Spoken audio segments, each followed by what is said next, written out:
Newton first law का statement ये है कि अगर कोई बॉडी रेस्ट में है या यूनिफॉर्म मोशन कर रही है, ठीक है, तो वो बॉडी तब तक रेस्ट या यूनिफॉर्म मोशन में रहेंगे जब तक उस बॉडी पे कोई भी अनबैलेंस्ड एक्सटर्नल फोर्स ना अप्लाई किया जाए, तब तक वो बॉडी अपनी स्टेट को चेंज नहीं करेंगे। उसे कहते हैं Newton first law of motion. क्या हमने कहा, फिर से रिपीट करेंगे।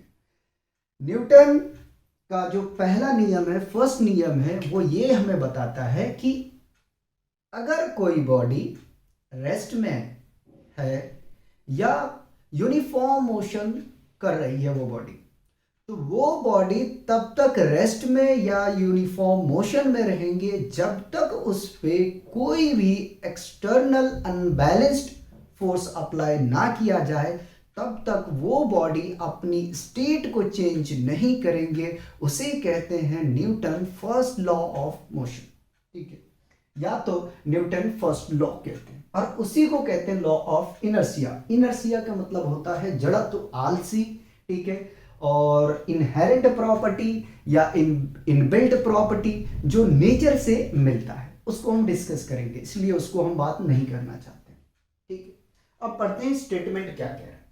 कह रहा है according to Newton first law of motion a body continue to be in rest, continue to be in state of rest or in state of uniform motion along a straight line unless some external unbalanced force is applied on the body to change that state। क्या कह रहा है? कह रहा है Newton law के नियम के अनुसार से अगर कोई बॉडी कंटिन्यू रेस्ट में है या वो बॉडी यूनिफॉर्म मोशन कर रही है, तो तब तक वो बॉडी रेस्ट या यूनिफॉर्म मोशन में रहेंगे जब तक उस पे कोई अनबैलेंस एक्सटर्नल फोर्स अप्लाई ना किया जाए, तब तक वो अपनी पोजीशन चेंज नहीं करेंगे। सपोज दैट हम एग्जांपल लेते हैं कि अगर कोई ऑब्जेक्ट है रुका हुआ है, ठीक है, तो वो ऑब्जेक्ट तब तक रुका हुआ रहेंगे जब तक हम उस पर कोई अनबैलेंस्ड एक्सटर्नल फोर्स ना अप्लाई करेंगे, तब तक वो बॉडी अपनी पोजीशन से अपनी स्टेट को चेंज नहीं करेंगे, ठीक है। उसमें बहुत सारे हम ले सकते हैं, चेयर भी ले सकते हैं, ठीक है, बुक भी ले सकते हैं। एग्जाम्पल में बहुत सारे एग्जाम्पल है जो आप बना सकते हैं, ठीक है। तो जब तक उसको पुश या पुल, है ना, धक्का मारना या खींचना, ठीक है, यही दो फोर्स हमने आप लोगों को समझाया था, ठीक है। तो जब तक उसमें पुश या पुल अप्लाई नहीं किया जाएगा, तब तक वो बॉडी, ठीक है, तब तक वे बॉडी अपनी स्टेट को चेंज नहीं करेंगे, ठीक है। इसी को कहते हैं न्यूटन फर्स्ट लॉ, ठीक है। आगे में चलेंगे और जो लॉज है हमारा फर्स्ट लॉ, उसको और थोड़ा सा हम क्या करेंगे, कैटेगराइज करने की कोशिश करेंगे और थोड़ा सा उसके अंदर में जाके कुछ बातें समझने की हम कोशिश करेंगे, ठीक है। ये तो हमने स्टेटमेंट देखे थे। एग्जाम्पल में आप ले सकते हैं, टेबल पे बुक रखा हुआ है, ठीक है, या तो कोई भी आप ले सकते हैं, सोफा ले सकते हैं, चेयर ले सकते हैं, ठीक है, कुर्सी ले सकते हैं। ये सब सारे एग्जाम्पल फर्स्ट लॉ में आते हैं। अब इस लॉ को हम 3 पार्ट में और डिवाइड कर रहे हैं। वो डिवाइड क्या किए हैं उसको हम समझेंगे। देखा, a body at rest continue to remains at rest until some external unbalanced force is applied on the body to move it। क्या कह रहा है कि यदि कोई बॉडी, कोई ऑब्जेक्ट, ठीक है, रुका हुआ है और कंटिन्यू रुका हुआ है, अगर उस पे जब तक कोई अनबैलेंस्ड एक्सटर्नल फोर्स अप्लाई नहीं करेंगे, तब तक वो बॉडी जो है अपनी स्टेट को चेंज नहीं करेंगे। सपोज दैट कोई चेयर रखा हुआ है, उस पर हम गए, ठीक है, धक्का मार दिए, ठीक है, धक्का लगाए, उसको हमने पुश किया, तो वो चेयर क्या है कि अपनी स्टेट को, अपनी पोजीशन को चेंज कर दिया, ठीक है, वो अपनी पोजीशन को चेंज कर दिया, ठीक है। तो यही कहने का मतलब है कि अगर कोई ऑब्जेक्ट रखा हुआ है, ठीक है, या तो कह सकते हैं कि रुका हुआ है, तो वो रुका हुआ कंटिन्यू में तब तक रहेंगे जब तक उस पर कोई बाहरी force, unbalanced sorry unbalanced force apply नहीं किया जाएगा, तब तक वो ऑब्जेक्ट बॉडी रुका हुआ रहेगा। ठीक है, जैसे कि एग्जांपल में अपने पास में है अ टेबल, चेयर, सोफा सेट और बेड ईटीसी। ठीक है, जैसे कि मान लीजिए हमने कहा ना आपको कि सोफा का सेट जो है वो रखा हुआ है। ठीक है, आपने क्या किया, उसको या तो आपने क्या किया, पुल किया या तो पुश किया। ठीक है, तो वो उन्होंने वो जो सोफा है, वो सोफा अपनी स्टेट को, अपनी पोजीशन को चेंज कर देगा। ठीक है, लेकिन जब तक हम उस पर कोई भी अनबैलेंस फोर्स अप्लाई नहीं करेंगे, तब तक वो सोफा अपनी पोजीशन पे रुका हुआ ही रहेगा। ठीक है, उसी प्रकार से चेयर का है और बेड का है। ठीक है, तो ये रेस्ट पे हो गया। ठीक है, अब आगे में चलते हैं। ठीक है, अब a body in uniform motion continue to move uniformly unless an external force is applied to change its speed. क्या कह रहा है कि अगर कोई बॉडी कंटिन्यू मूव कर रहा है, ठीक है, और जब तक हम उस पे कोई अनबैलेंस्ड एक्सटर्नल फोर्स अप्लाई ना करें, ठीक है, या ना करते हैं, तब तक वे बॉडी कंटिन्यू जो है वो यूनिफॉर्म मोशन में रहेंगे। लेकिन जैसे ही हम उस पे कोई unbalanced force, external unbalanced force apply कर देते हैं, तो उस बॉडी का, उस ऑब्जेक्ट का जो स्पीड है वो चेंज हो जाता है। समझाने के लिए हम एग्जांपल लेंगे। सपोज दैट कोई साइकिल को चला रहा है, ठीक, और यूनिफॉर्म स्पीड में चल रहा है। हमने पीछे से गया, उसको क्या किया कि धक्का लगाया। तो जो साइकिल का स्पीड है, पहले मान लो कि अगर 2 मीटर, 5 मीटर लेते हैं, 5 मीटर प्रति सेकंड की स्पीड से चल रही है। ठीक, लेकिन जैसे ही हमने उसको क्या किया, धक्का लगाया, तो वो साइकिल का एक तो अनबैलेंस होगा। ठीक है, दूसरी बात है उसका जो स्पीड है वो इंक्रीज हो जाएगा। ठीक है, तो वो बढ़ जाएगा। सेकेंड केस में हम ये कह सकते हैं कि कोई अगर मान लो कि साइकिलिंग कर रहा है, ठीक है, और यूनिफॉर्म स्पीड से चल रहा है।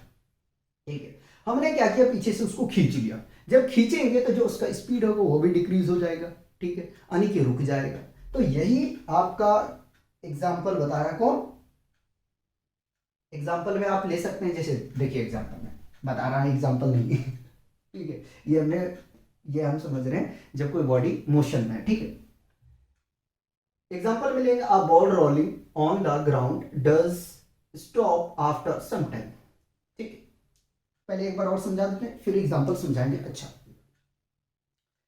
सेकेंड न्यूटन लॉ को अगर हम इसके पार्ट को कैटेगराइज करेंगे तो ये है कि अगर कोई ऑब्जेक्ट, ठीक है, कंटिन्यू मूव कर रहा है यूनिफॉर्मली मोशन में, ठीक है, तो तब तक वो मूव करेगा जब तक उस पर कोई अनबैलेंस एक्सटर्नल फोर्स अप्लाई ना किया जाए। ठीक है, तब तक वो कंटिन्यू मूव करते रहेगा। लेकिन जैसे उस पर कोई अनबैलेंस एक्सटर्नल फोर्स अप्लाई किया जाएगा तो उसका जो स्पीड है या तो इंक्रीज हो जाएगा या तो डिक्रीज हो जाएगा। डिपेंड करता है कि जो फोर्स अप्लाई हुआ है वो पुश हुआ है या पुल हुआ है। ठीक है, यहाँ दोनों कैसे याद रखना, दोनों केस जो भाई वो दिमाग में रखना। ठीक है, अगर पुश किया तो उसका स्पीड बढ़ेगा। ठीक है, और अगर पुल किया तो उसका स्पीड घटेगा। ठीक है, अब यहाँ पे हम समझते हैं। एग्जाम्पल हमने एक कॉपी करके रखा। हमने क्या किया कि हमने सरफेस पे बॉल को रोल कर दिया। क्या किया, बॉल है हमारे पास में, इस बॉल को अगर मान लो कि हमने क्या किया, रोलिंग कर दिया। ठीक है, बॉल को रोल कर दिया, तो कुछ समय के बाद में ये बॉल जो है वो रुक जाएगी। क्यों रुकेगी, उसके पीछे कारण क्या है, तो इसके पीछे कारण यही है कि उसमें एयर का फ्रिक्शन लगेगा जो अपोज करेगा इसके मोशन को। ठीक है, इसके मोशन को क्या करेंगे, अपोज करेंगे। इस पे फ्रिक्शन अप्लाई करेगा, कौन करेगा, फ्लोर करेगा। ठीक है, ग्राउंड करेगा इसके ऊपर में। तो ये कुछ समय के बाद में ये बॉल रुक जाएगी। ठीक है, और एग्जांपल लेते हैं। सपोज दैट कि आप बाइक को ड्राइव कर रहे हो या कार को ड्राइव कर रहे हो, या तो मान लो कि आप ट्रेन चला रहे हो या बसेस चला रहे हो, कुछ भी ड्राइव कर रहे हो। ठीक है, और आप क्या करते हो, बाइक, ट्रेन, बस, कार, इनके इंजन को बंद कर देते हो। क्या करते हो, इंजन को बंद कर देते हो जब ये मोशन में है। ठीक है, आपने क्लोज कर दिया।